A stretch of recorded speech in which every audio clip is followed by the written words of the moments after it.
जळगाव येथून एक दुःखद घटना समोर आली आहे. यामुळे हळहळ व्यक्त केली जात आहे. या ठिकाणी दोन जिवलग मित्रांचा भरधाव ट्रकने दिलेल्या धडकेत मृत्यू झाल्याची घटना समोर आली आहे. यामुळे त्यांच्या कुटुंबावर शोककळा पसरली आहे. हे दोघे लहानपणापासून एकत्र होते. त्यांनी एकत्र जगाचा निरोप घेतल्याने परिसरात हळहळ व्यक्त होत आहे.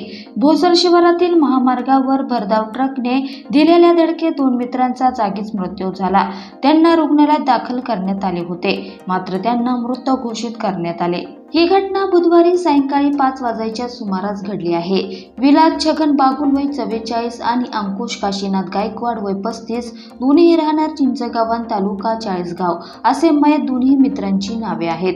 याबाबत पोलीस तपास करत आहे.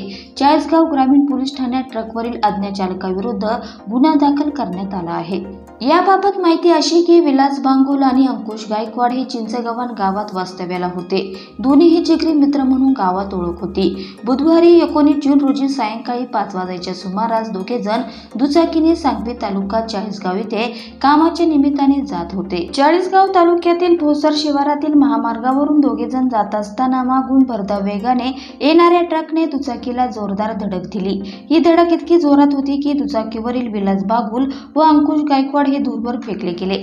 त्यांना जबर मार लागल्याने दोघांचाही जागीच मृत्यू झाला. एकत्र जिवलग मित्रांनी जगाचा निरोप घेतल्याने परिसरात हळहळ व्यक्त होत आहे. दरम्यान पोलीस याबाबत तपास करत असून मृत दोघांवर दुःखद वातावरणात अंत्यसंस्कार करण्यात आले आहे.